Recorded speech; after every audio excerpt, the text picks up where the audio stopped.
নবী আলোচনা করতেছিলেন।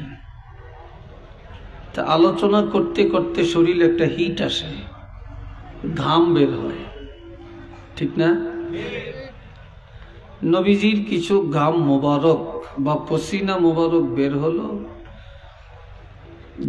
আস্তে আস্তে এই অঙ্গুলি মোবারকের মাথায় এসে জমা হলো, এখন মাটিতে পড়বে। এমন সময় আল্লাহর হাবিব লক্ষ্য করে দেখলেন নবীর সামনে হযরত ওমর ফারুক রাদিয়াল্লাহু বসে আছেন। তো এই ঘাম মোবারক মাটিতে যেন না পড়ে, এই জন্যে হযরত ওমরের চেহারার মধ্যে ছিটকে দিলেন। সাথে সাথে আমিরুল মুমিনিন হযরত ওমর ফারুক রাদিয়াল্লাহু পুরাটা চেহারা তাৎক্ষণিকভাবে পূর্ণিমার চাঁদ হয়ে গেল। সাহাবে কেরাম খুব আশ্চর্য হলেন, রাসূল এটা কেন করলেন? আল্লাহর হাবিব বললেন যে আল্লাহ আমাকে এত এলেম দিয়েছেন, আমার থেকে অতিরিক্ত কিছু এলেম ভিতরে আঁটে না। এমন কিছু এলেম ঘামের আকারে বের হচ্ছে, আমি সে এলেম অযথা নষ্ট হতে দেই না। আমি সে এলেমটা হযরত ওমরকে দান করে দিলাম। নবী বলছেন আমি হযরত ওমরকে কি দান করলাম? এলেমটা দান করলাম। এটা শুনে সাহাবীরা আরো আশ্চর্য হলেন। তখন নবীজি বললেন, قال رسول الله صلى الله عليه وسلم إنما أنا قاسم والله يعطي। এলেম আল্লাহ দান করেন, আমি রাসূল সাল্লাল্লাহু আলাইহি ওয়াসাল্লাম সেই এলেম বন্টন করি।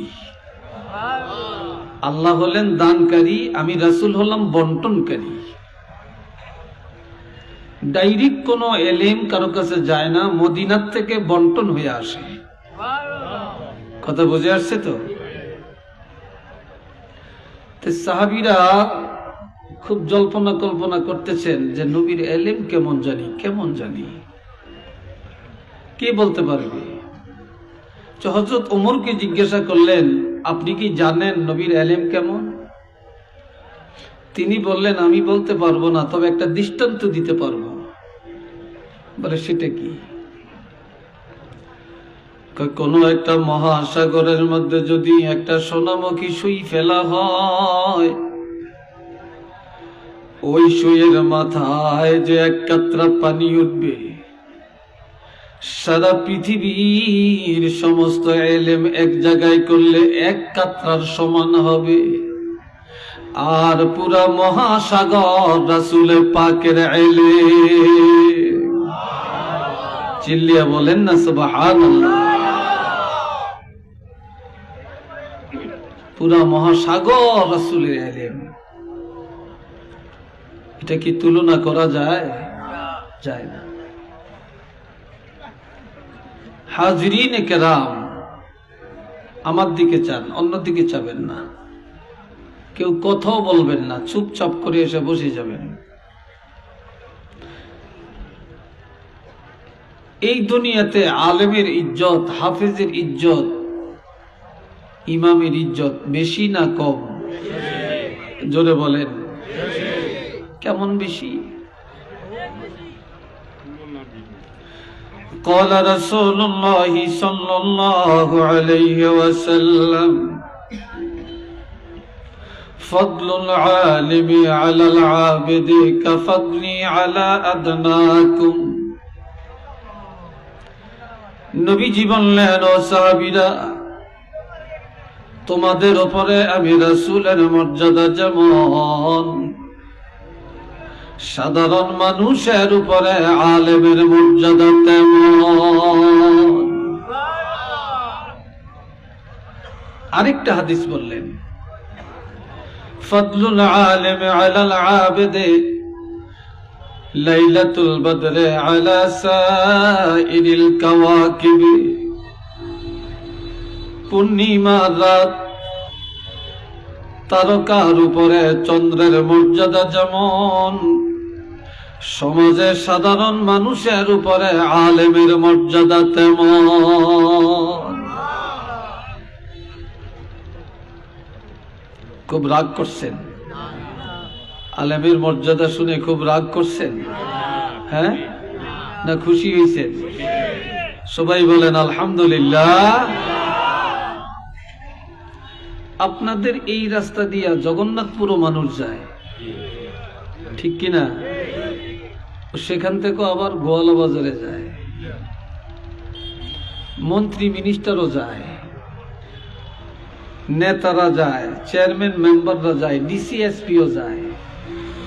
কিন্তু এই রাস্তা দিয়ে যাওয়ার পরে আপনাদের এই কাঁঠালখাই, এই খাদিমপুর এলাকার কবর আযাব আল্লাহ মাফ করিয়ে দিছে এমন কোন কথা কেউ বলছে আজ পর্যন্ত? বা মাফ হয়ে গেছে? বা আজকের মাহফিলে অনেক ওলামা কেরাম আছেন, কেউ বলতে শুনছেন? এটা শুনেন না। কিন্তু আমার নবী কি বলছেন? قال رسول الله صلى الله عليه وسلم إن العالم أو متعلم إذا مر على قرية يرفع عنه عذاب القبر 40 يوما। কোন একজন আলিম অথবা তালিবুল ইলম যদি এলাকায় আসে, রাস্তা দিয়ে হেঁটে যায়, ওই এলাকার কবরের আযাব আমার আল্লাহ 40 দিনের জন্য ক্ষমা করে দেয়। কয়দিন? 40 দিন। শুধু এটাই না, আল্লামা শিব্বির আহমদ ওসমানী রহমতুল্লাহ আলাইহি মেশকাত শরীফের সরার মধ্যে লেখছেন, মুসলিম শরীফের সরার মধ্যে লেখছেন, কোন কবরে একবার যদি আযাব আল্লাহ বন্ধ করে দেন, পুনরায় সেই কবরে আযাব দিতে আল্লাহর কাছে লজ্জা লাগে। আল্লাহ এই উসিলায় কিয়ামত পর্যন্ত মাফ করে দিতে পারেন।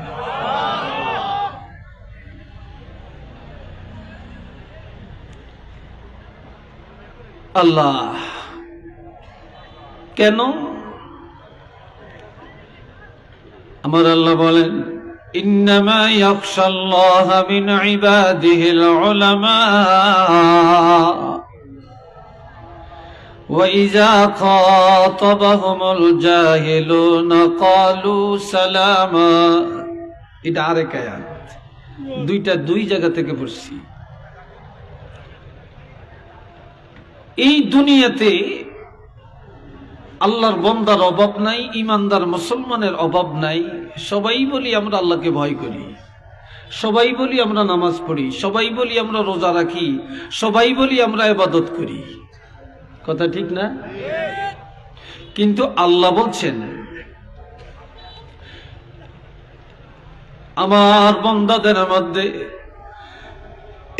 যেইভাবে ভয় করলে হক আদায় হবে, এইভাবে ভয় করতে জানে একমাত্র হক্কানি উলামায়ে কেরাম। আমার বান্দাদের মধ্যে আলেমরা যেভাবে সিজদা দেয়, এইভাবে আরেকজনে দিতে জানে না। যেইভাবে কেরাত পড়তে জানে, কোরআন পড়তে জানে, আরেকজনে জানে না। যেভাবে ইবাদত করতে জানে, আরেকজনে জানে না। কাজে আমি আল্লাহকে ভয় করার মতো ভয় করতে পারে উলামায়ে কেরাম। আরেকটা কারণ, وَإِذَا خَاطَبَهُمُ الْجَاهِلُونَ قَالُوا سَلَامًا। এই দুনিয়ায় যে যখনই বিপদে পড়ে আলেমের কাছে যে দোয়া চায়, পানি পড়া দেন, মাথাটা দিয়ে দেন, একটু ফু দিয়ে দেন, একটু গাওটা মুছে দেন। কথা ঠিক কিনা? এটা তো একটা তর্জ আছে না? আবার পিছনে যায়া সুদখোরের সমালোচনা নাই, ঘুষখোরের সমালোচনা নাই, বাটপারের সমালোচনা নাই, সিটারের সমালোচনা নাই, হারামখোরের সমালোচনা নাই, যত সমালোচনা বেশি হুজুরকে সমালোচনা। আবার সমাজে যে ভালো মানুষ এইটা দুশ্মনের অভাব নেই। কিন্তু আমার আল্লাহ বলেন আলেমদেরকে একদল মানুষে গালি দেয়, কিন্তু আলেমরা কোনোদিন গালি দেয় না। আলেমদের সমালোচনা করে, আলেমরা সমালোচনা করে না। বরং আলেমরা যখন মুনাজাত করে, দোয়া করে, তখন নিজের জন্য একা দোয়া করে না। যারা আলেমের বিরুদ্ধে চলছে, যারা জুলুম করেছে, সকলের জন্যই হেদায়েতের দোয়া করে, শান্তির দোয়া করে, রহমতের দোয়া করে, নাজাতের দোয়া করে। এই জন্য আমার আল্লাহ আলেমের মর্যাদা বাড়াইয়া দিয়েছে। চিল্লিয়ে কোন মারহাবা, আরেকবার বলেন আলহামদুলিল্লাহ।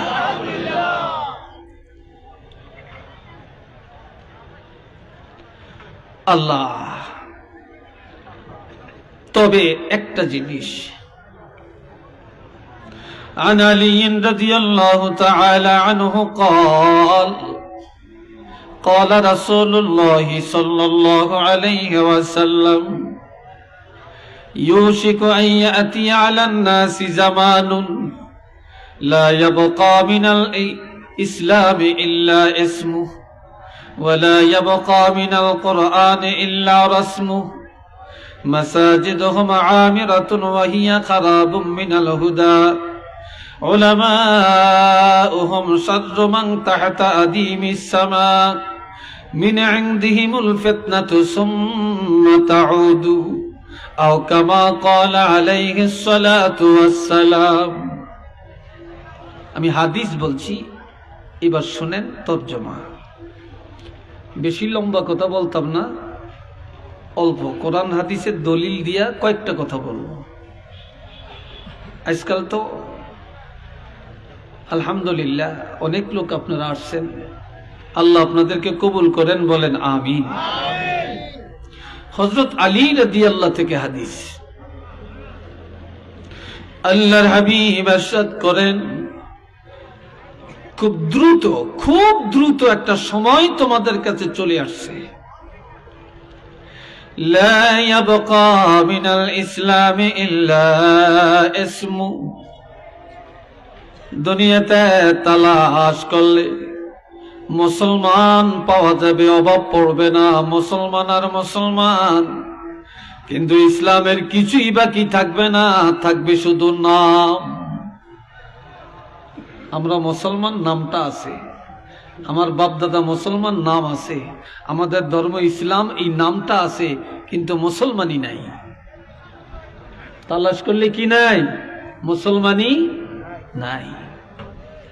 না আছে ব্যক্তি জীবনে, না আছে সংসারে, না আছে পরিবারে, না আছে ব্যবসায়, না আছে চাকরিতে, না আছে বিবাহ শাদীতে, না আছে লেনদেনে, না আছে কথাবার্তায়, না আছে সমাজ ব্যবস্থায়, না আছে রাষ্ট্র ব্যবস্থায়, না আছে রাজনীতির মাঠে।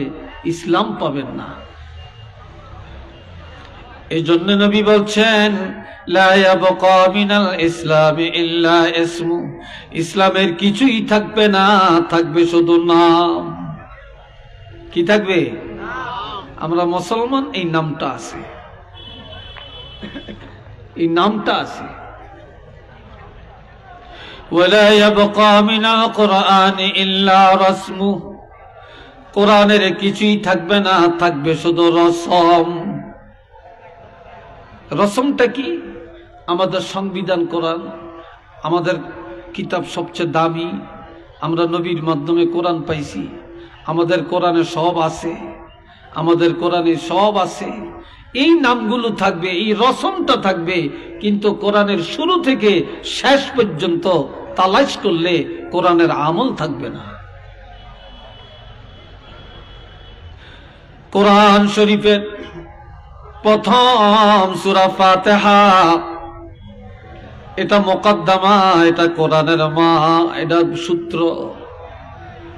এরপরে প্রথম বড় সূরাটার নাম হলো সূরা বাকারা। এটা বাকারা অর্থ গাবি। বলেন বাকারা শব্দের অর্থ কি? গাবিটা কি মানুষ না পশু? কথা বলে না, কি বুঝেন না আপনারা? এটা পশু না, এটা একটা পশু। কোরআনের সর্বশেষ সূরার নাম সূরা নাস। নাস অর্থ মানুষ। প্রথম সূরা হলো পশু আর শেষের সূরা হইল মানুষ। কথা ঠিক কিনা? কেন আল্লাহ এই কৌশলটা কেন করলেন? কোরআনের প্রথম সূরা পশুর সূরা আর শেষ সূরা মানুষের সূরা, মানুষের নামে সূরা। মানুষ যতক্ষণ আল্লাহর কোরআনের বাহিরে থাকবে এটা পশু, জানোয়ার, এটা হায়াওয়ান। যখন কোরআনের ভিতরে ঢুকলো পশু হয়ে ঢুকলো। পুরা কোরআনের আমল নিয়ে যখন বের হলো সে একজন খাঁটি মানুষ হইয়া বের হইয়া গেল। এতো মার হবা কন। যতক্ষণ মানুষ কোরআনের বাইরে থাকবে সে পশু, আর যখন কোরআনে ঢুকলো সে পশু হয়ে ঢুকলো। আর যখন পুরা কোরআনের আমল নিয়ে বের হলো, কোরআনের ইলম নিয়ে বের হলো, তখন সে মানুষ হয়ে বের হয়ে গেল। এই জন্য আমার ভাইয়েরা, কোরআনের নাম আছে, রসম আছে, কিন্তু আমল নাই। মাসাজিদুহুম আমিরাতুন ওয়া হিয়া খারাবুম মিনাল হুদা। দুনিয়াতে বর্তমানে মসজিদ কম না বেশি? চিল্লিয়া বলেন। আরো 1 বছর পরে কত জানি পাই আল্লাহ জানে। একটা রাস্তা দিয়া এই বছর গেলেন একরকম, পরের বছর গেলে দেখবেন আরেক রকম, তাই না ভাই? বাড়ি ঘরও আরেক রকম, দেখবেন মসজিদ নাইলে মাদ্রাসা একটা না একটা হয়ে গেছে।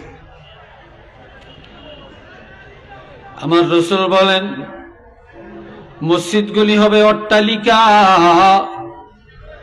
মসজিদগুলি হবে ইমারত, রাজপ্রাসাদের মতো, কিন্তু হেদায়েত শূন্য। মুসল্লির আমল পাওয়া যাবে না, মুসল্লি পাকা হবে না, ভালো নামাজি পাওয়া যাবে না, কিন্তু ভালো মসজিদ পাওয়া যাবে। ঠিক কিনা? মসজিদের নাম নিলি তো এখন টাইলস, ঝাড়বাতি, এসি মেসি, অজুখানা, ওয়াশরুম, কত কিছু। আগে তো মসজিদের কাছে অজুখানাও ছিল না। কথা ঠিক কিনা? ছিল না, এখন তো সব আছে। মসজিদগুলি কত বড়, কত উচ্চাঙ্গের, কিন্তু হেদায়েত শূন্য। এমনও সময় আছে ইমাম আর মুয়াজ্জিন আজান দিয়া, ইমাম হয় ইমাম, মুয়াজ্জিন হয় মুক্তাদি, এই দুইজনই জমাত করিয়া বাড়ির জল লাগে। এই কথা ঠিক কিনা? আবার আপনারা হয়তো রাগ করবেন, রাগ করিয়েন না, এটা আপনাদের কথা না। সারা বাংলাদেশেই দেখছি অনেক জায়গায় কিছু মুসল্লি আছে, কিছু কমিটি আছে, কান সজাগ থাকে। মুয়াজ্জিন আজান দিছে, ঘড়ি চাই কি 5 মিনিট আগে দিল না পরে দিল, তাই আইসা মুয়াজ্জিনদের ধমকায়, শাসায়। আবার ইমাম সাহেব কই আছে না আছে খবর লয়। মাঠের মাঝখানে, হাওরের মাঝখানে এতে কাজ করে, সেখানে থেকে খবর লয় ইমাম আজকে কই গেছে, মুয়াজ্জিন এত লেটে আজান দিল কেন, এত আগে দিল কেন। তখন মসজিদে যে মুয়াজ্জিনরে ধরে, ইমামেরে ধরে, কিন্তু এটা মসজিদও যায় না। আবার শুক্রবারে মসজিদে যায়া, শুক্রবারে মসজিদে যায়া ওখান দিয়ে আইন দেয়া, ওখান দিয়ে মাকড়সার বাসা, ওখান দিয়ে বালু, তারপর ওখান দিয়ে এমন। আরে মুয়াজ্জিন কি কাম করিয়া বেতনটা নেয়, ইমাম কি করে? আবার আপনার যেমন জরুরত, ইমাম সাহেবের এরকম জরুরত, মুয়াজ্জিনেরও জরুরত থাকতে পারে। বাড়ির থেকে ফোন আসছে বাচ্চার অসুখ, ডাক্তারের কাছে নিতে হবে। এখন সে কমিটির কাছে ছুটি নিবে কতক্ষণ?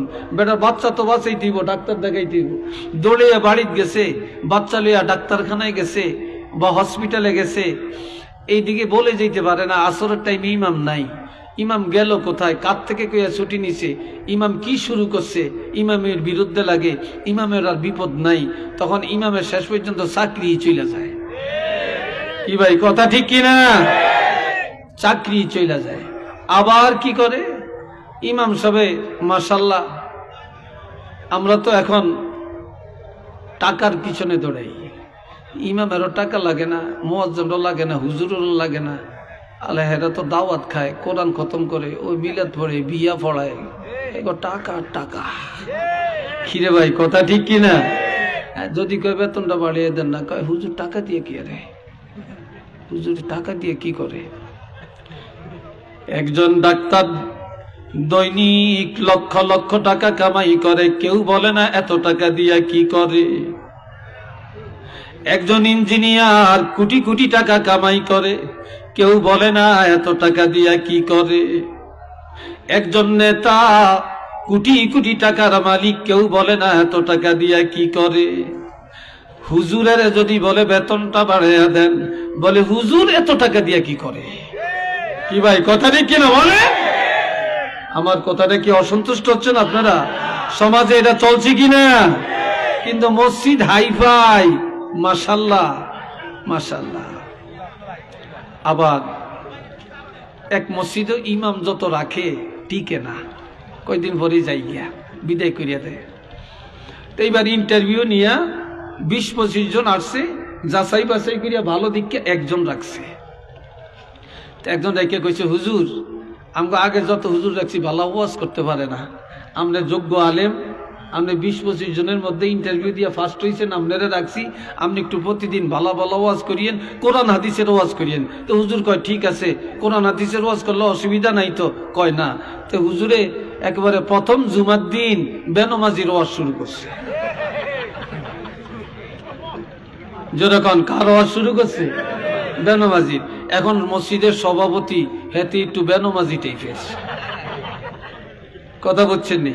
এই তার টাকা আছে, মসজিদ করানোর সময় 5 লাখ টাকা একসাথে দিছে, হেতে সভাপতি বানাইছে, হেতে মসজিদও কম যায়, নামাজ একটু কম পড়ে, হেতে অনেক জুমার দিন মানে ইমাম সব বেনমাজির ওয়াজ করতেছে, তারপরে এক ওয়াক্ত নামাজ ছাড়িয়ে দিলে 80 হোক বা জাহান্নামে যাইতে হবে বলতে আছে, আর এমনি ইমামের দিকে চেয়ার হইছে, নামাজটা শেষ হয়েছে। হুজুর ঘটনাটা বুঝলাম না, আপনি বিসমিল্লাহ করিয়া প্রথম জুমায় ইমাম সাহেবের ধরলেন, সভাপতিকে ধরলেন, ঘটনাটা কি? কয় দোষী কই? আপনি আজকে যা ওয়াজ করছেন সব সভাপতি সাহেবরা ইন্ডিকেট কইরা করছেন, আর আমি দেখছি আপনি যখন ওয়াজ করেন সভাপতির দিকে এমনি চোখ করে আসান।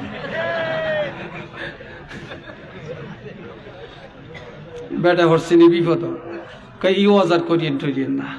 তে পরে জুমায় ধরছে সুদের ওয়াজ। জোরে বলেন কিসের ওয়াজ?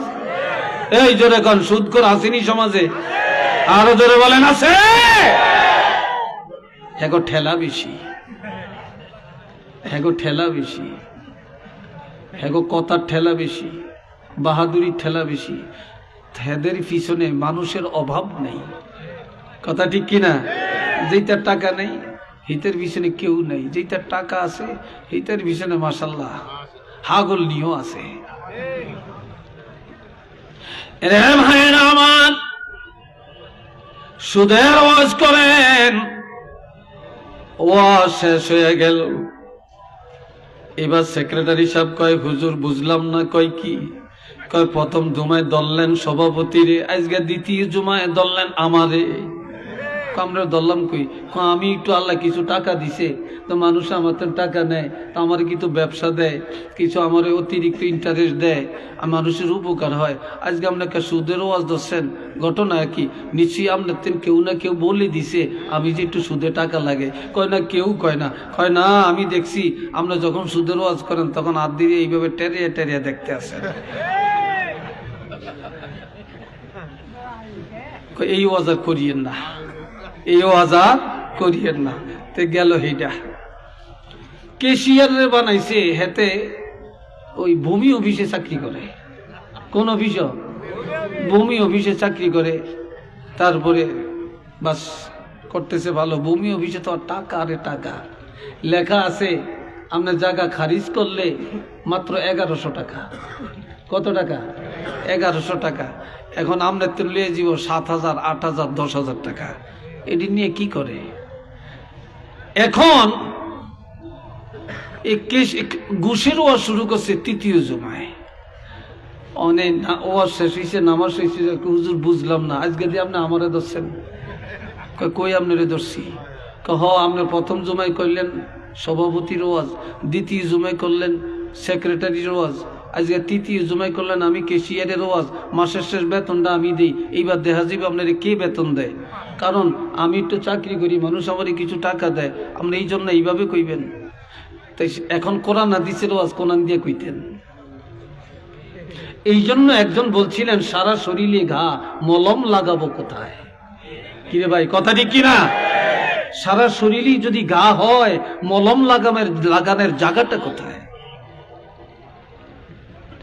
এই জন্য ভাইরারে আমার, মাসাজিদুহুম আমিরাতুন ওয়া হিয়া খারাবুম মিনাল হুদা, মসজিদগুলি অট্টালিকা কিন্তু হেদায়েত শূন্য, বেনমাজি ভরপুর হয়ে যাবে। মসজিদ যেই পরিমাণে বাড়বে, মুসল্লি সেই পরিমাণে বাড়বে না। যদিও নামাজ আদায় করে, আল্লাহর জন্য নামাজ আদায় করে না। এরপরে এতক্ষণ বলছি আপনার করতে একটু কেমন লাগছে? এইবার যেটা কইয়াম এটা আঙ্গ কথা, আন্নগ না। উলামাউহুম শাররু মান তাহতা আদিমিস সামা, এই দুনিয়ায় আসমানের নিচে সবচেয়ে নিকৃষ্ট হবে উলামায়ে কেরাম। একটু নাউজুবিল্লাহ কোন না। আপনারা আমগো কথা না কইছি, আপনারা নাউজুবিল্লাহ কইতে গিয়ে আপনাকে কষ্ট হয়? একটু জোরে কোন নাউজুবিল্লাহ। আমার রাসূল বলছেন হাদিস সহিহ যে উলামায়ে কেরাম সবচেয়ে নিকৃষ্ট হবে এই আসমানের নিচে। কেন? মিন ইনদিহিমুল ফিতনা, আলেমদের থেকে ফিতনা বের হবে। সুম্মা তাউদু, এই ফিতনার মধ্যে আলেমরা জড়াইয়া পড়বে, আলেমরা জড়াইয়া পড়বে। সমাজের মধ্যে ডক্টরের অভাব নাই, শায়েখের অভাব নাই, মুফতি সাহেবের অভাব নাই, পীর মাশায়েখের অভাব নাই, আর ফিতনার অভাব নাই। কথা ঠিক কিনা? ফিতনার অভাব আছে, ফিতনারও অভাব নাই। একটু চিল্লিয়া কর নাউজুবিল্লাহ। এই হুজুরে কয় একরকম ফিতনা, ওই হুজুরে কয় আরেক রকম। কেউ কই এখানে বাঁধেন, কেউ কই এখানে বাঁধেন, কেউ কই ছাড়িয়ে দেন, কেউ কই এতটু ফাঁক করে দাঁড়ান, কেউ কই এতটু ফাঁক করে দাঁড়ান, কেউ কই আমিন কে মসজিদ ফাটে আলাম, কেউ কই সুপু সুপে কন। কোন মিজে এই কথা ঠিক কিনা? কোন দিকে যাবেন বলেন? আবার কেউ বলে নবী হায়াতুন নবী না, আমরা বলি নবী হায়াতুন নবী। আমরা সুন্নি মুসলমান, আমরা আমাদের আকীদা এবং এটা হাদিসও আছে নবী হায়াতুন নবী। আমরা জানি নবীর আব্বা আম্মা ঈমানদার, নবীর আব্বা আম্মা জান্নাতি। আবার এক দলে কয় নবীর আব্বা আম্মা কাফের, নবীর আব্বা আম্মা জাহান্নামী। একটু নাউজুবিল্লাহ বলেন না রে ভাই। এখন যাবো কোন দিকে বলেন? আপনারা কোন দিকে যাবেন? কি কথা ঠিক কিনা? আপনারা কোন দিকে যাবেন? জীবনভর তারাবি নামাজ পড়ছি 20 রাকাত, এখন একদল উজাইছে কয় 8 রাকাত। কি কথা ঠিক কিনা বলেন? এখন এই জন্য আর মাদ্রাসায় পড়ে না, কিতাব জানে না। কিছু আমার কলেজের ছাত্র, কিছু স্কুলে পড়ে এমন, কিছু মূর্খ মাঠে কাজ করে এমন। তারা ওই তাদের কথাকে ফলো করে, ইউটিউব দেখে দেখে, ফেসবুক দেখে দেখে, ইন্টারনেট দেখে দেখে, গুগল সার্চ করে, প্লে স্টোর করে সার্চ করে তারা এগুলো বের করে। আর তারা কি বলে? কয় আমরা সহি হাদিস আমল করি। তাহলে আল্লামা সাহেব কাবলা সহি হাদিস বুঝতেন না, কারামত আলী জৈনপুরি সহি হাদিস জানতেন না, ইমাম আবু হানিফা সহি হাদিস জানতেন না, শশিনার ওলি আল্লাহ সহি হাদিস জানতেন না। বর্তমান যুগের যে আমাদের মসলকের উলামায়ে কেরাম, এরা সহি হাদিস জানতেন না। ওইসব কমবক্ত আর বদবক্ত আর সিটার মার্কা আলেম তারা বলে সহি হাদিস। কি কথা কি বলেন?